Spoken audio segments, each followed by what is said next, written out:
What's up, guys? Welcome back to my podcast.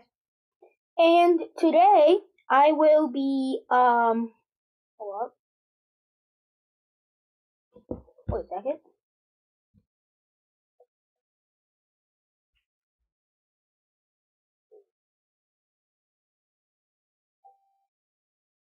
When I'm making noises at the beginning of stream, I'm not gonna lie to you because that was intentional because I was trying to figure out if it was actually like recording or like before I clicked the go live on the stream thing. So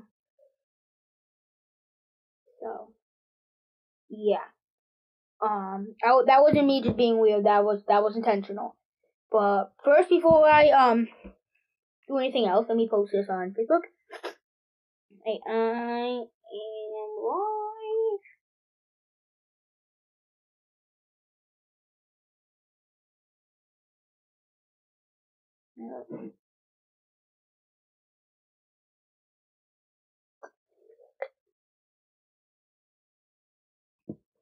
Okay, posted. Okay, so today we are doing the best centers on every NHL team ranked 1 to 32. I did this 2 episodes ago with the left wings. I did this last episode yesterday on the right wingers of the NHL. We'll be doing this now on the centers. This one was by a million miles way harder to make than both the wings.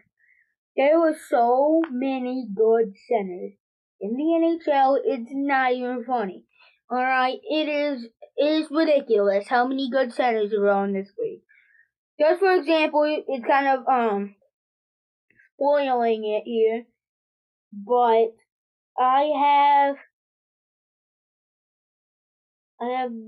let's look at somebody here that's way down more than I should. I put number 19. I put Elias Lindholm. I mean, there's 18 better centers in this league than Elias Lindholm. That is crazy. In my opinion, that's obviously not facts, but in my opinion, according to my list that I obviously made, yeah, that's true. Good evening to you too, Doug. Thank you for joining, as you always do. So yes, let's jump straight into these rankings. Number 32 for Logan Cooley, only 1 year of experience. He was super good, don't get me wrong. Like, I watched him play, he was really good, but he didn't produce offensively, points-wise, like any of the other guys. And he wasn't super spectacular defensively, so I put him at 32. But that makes me sound like I'm a Logan Cooley hater. I love Logan Cooley. He is fantastic, and I think he's going to get so much better. But right now, solely based off last year, I have to put him at number 32. 31, Leo Carlson. Leo Carlson, same boat as Logan Cooley, only he played 1 year. He wasn't really that good offensively. The reason why he's above Cooley is because I liked him defensively a little bit better, and he's a more physical, but other than that, he didn't really have much over him. 30, I put Macklin Celebrini. Now since I think about it, since it's not based on projections, I should have put him at 32. But 30, I put Macklin Celebrini right now. No, so it doesn't matter what position you play. It doesn't. It doesn't matter what position you play. Forwards usually score more because they're more like scoring wise. Like they shoot the puck more. Just the only difference between the like right wing, left wing, and center. Centers take face-offs and they play in different spots in the ice. A right wing is on the right side of the ice, left wing's on the left side of the ice, center's like towards the middle of the ice. And it can always change, but naturally, like during the face-off circle, where the usually technically supposed to be, usually is that. But then defensemen stay back, so when they're in the offensive zone, the defensemen stay on the blue line in case like the puck springs the other way. They want to stay back to prevent a breakaway the other way, and then that's to play defense, and so they can get back quicker. Like you sometimes will see like a defenseman playing down low, down toward the goal line. Very rarely though.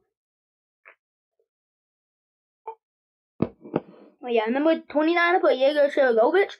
I really like Sharangovich. I just need to see him produce offensively a little bit more for him to improve in these rankings, but if he would produce a little bit, at least slightly better offensively, I think he would go up. 28, I put Matty Beniers. Matty Beniers, is very good. His rookie year was fantastic. I think he just hit a sophomore slump this past year, but he was still pretty good, but he wasn't what he was in his rookie year. I think he will get back to form this upcoming year. Hope to see Seattle Kraken get the playoff push and hopefully make the postseason. Do I think they will? No. But I do think they're going to make a valid playoff push. I think that will help them. He will help them tremendously playing on the number one center role. Number 27, Bertrand Couturier, the Philadelphia Flyers. I do like Couturier. He can produce a little bit more offensively for me to put him up higher, but he is super good defensively, responsible defensively, he's physical, and he still has definitely some offensive spark. This one's interesting, very, very controversial, and coming from Blackhawks fan. I put Connor Bedard. Okay, let me explain myself. The reason why I put him here, thank you for the kind words, by the way, Doug. But the reason why I put him here is because it's not based on projection. It's not. It's based on last year alone, and he was under a point per game this past year. That's the reason why he's number 26. But he only has 1 year under his belt, and he put up under a point per game that year. Not the best offensively. Good defensively, not the best offensively. I have to put him here just based on the fact of what he is and how skillful he is right now. That's it. I think he's gonna end up being top 10 either next year or in 2 years. And then one of the next 2 years, I think he's gonna end up being top 10.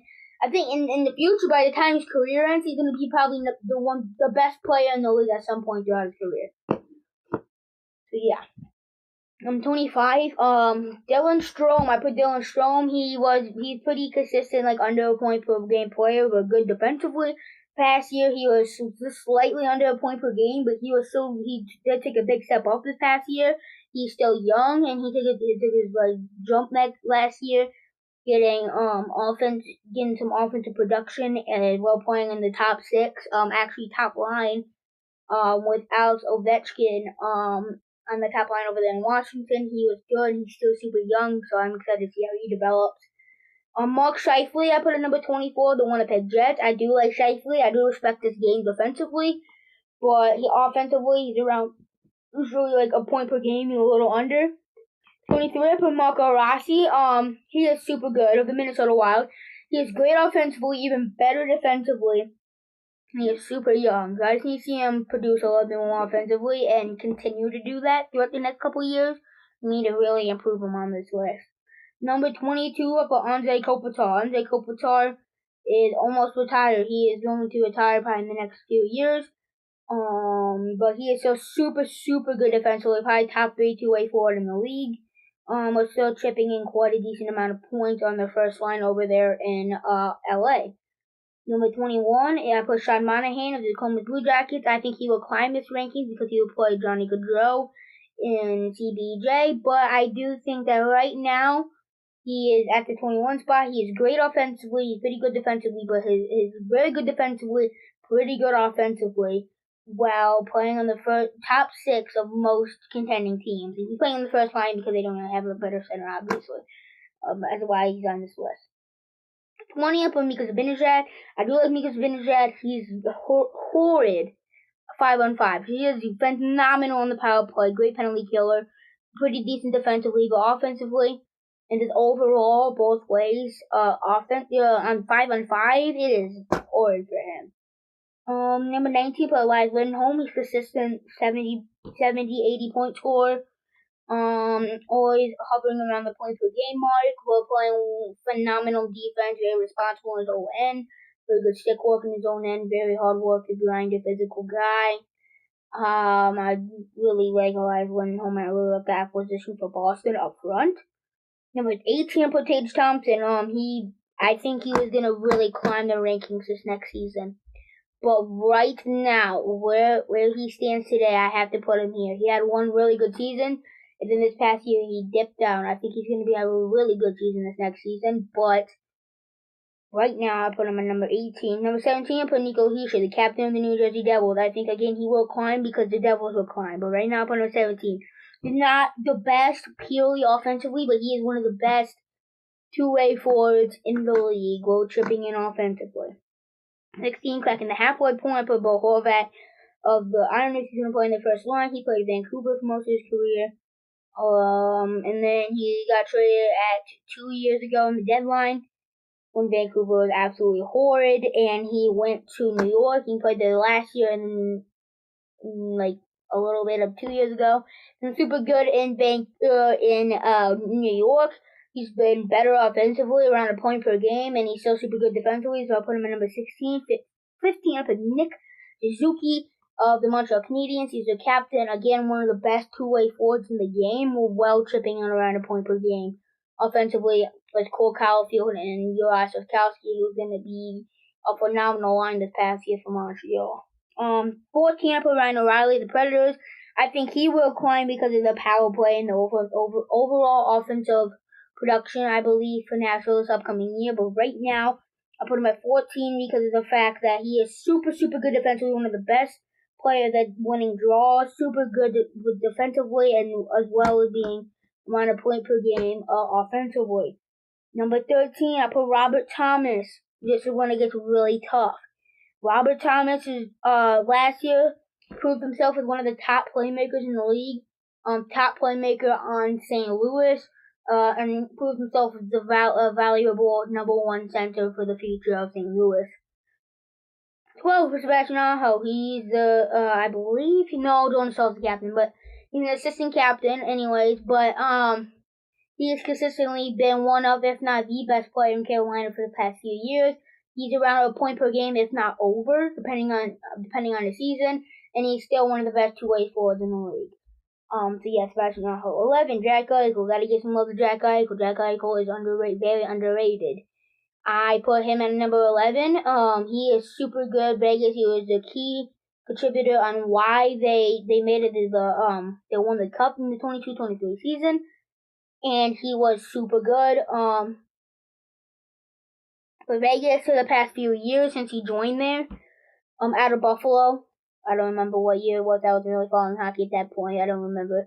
But yeah, that was that. And so yeah, Jack Eichel is getting some love. He's around point per game. That's not over. Or being good defensively, responsible defensively. Number 10, I put Tim Stützle. I think he will climb these rankings, but I put him at number 10 because of the fact that he is so good offensively. He hasn't quite proved his full potential offensively, but he's still been super good offensively, or still being super good defensively. So yeah, put Tim Stützle at the number 10 spot. Number 9, put JT Miller, the Canucks. I think JT Miller is super good. He proved himself how good he truly is last year, but he's had many, many years, and he been super, super good like beforehand, and last year he really proved himself. I believe he's a former 100-point scorer, I believe. Super, super good offensively, usually over a point per game, or being great defensively. Number 8, Roope Hintz, similar as the last two. They usually put up over a point per game while being super good defensively for Dallas. He's been consistently one of the best players over there in Dallas, consistently been a very good playoff performer in Dallas, and so I really like Roope Hintz. Number 7, Dylan Larkin. I've already shown my love for Dylan Larkin. He's one of the best captains in the league, one of the best two-way forwards in the league, super great and responsible on his own end, defensively, and over a point per game consistently. Not over. I would say around a point per game, maybe a little bit over consistently year in, year out. On number 6, I put Alexander Barkov here. Alexander Barkov, I think, in my opinion, is the best two-way forward in the league.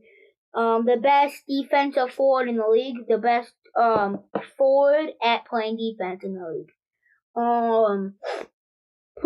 He proven that this last year with winning the Selke Award for Florida and ended up winning the Cup. If Florida won it and Sergei Bobrovsky didn't play as well as he did, he probably would have won the Selke. Not the Selke, he did win the Selke. The Conn Smythe as the playoff MVP. He probably would have, I'm not gonna lie. So yeah. He's super good and he's proven himself these past couple of years, and people are really starting to put eyes on him and be like, wow, this guy's actually really good. With understandably so. He is super good. Number 5, we'll put Sid the Kid, actually now more like Sid the Middle-Aged, but he's not even middle-aged, but the reason why I say that is because I heard that somewhere else, and it sounds really good for some reason. Sid the Middle-Aged Man. He's not middle-aged, but it sounds really good. So I'm gonna keep saying him because it sounds really cool. Sid the Middle-Aged Man. he's like 35 or 36. Again, not middle age, but it sounds really cool. But he is, because he was over a point per game, like a lot over a point per game last year. He was super, super good. He aged in like fine wine, like year in, year out. Consistently, he used to be like the best player in the league, and he's very, very good in today's game. Top 10 in my opinion. Actually, no, probably not. Probably like top 15, but still. Very, very good. Maybe even top 10. I would be making that list soon. Anyways, number 4, I put Braden Point. Consistently, he's been a 100-point scorer, in the past. Consistently way over a point per game. One of the best power play players in the league. In that bumper position. He is so, so good and valuable for Tampa. Well, he's just hitting his prime, and he's still relatively young. So number 3, I put Austin Matthews, the best goal scorer in the league, undoubtedly, hands down. Put up 69 goals last year. 3 years ago he put up 60 goals. 2 years ago he was injured for most of the year, but still put up over 40 goals. And last year he put up 69 goals, proving he's the best goal scorer in the league. Okay, moving on. Oh yeah, let's still talk about Matthews. He's still super, super good and underrated defensively. His play is overshadowed by how good of a goal scorer he is. Some people don't realize how good defensively he really is.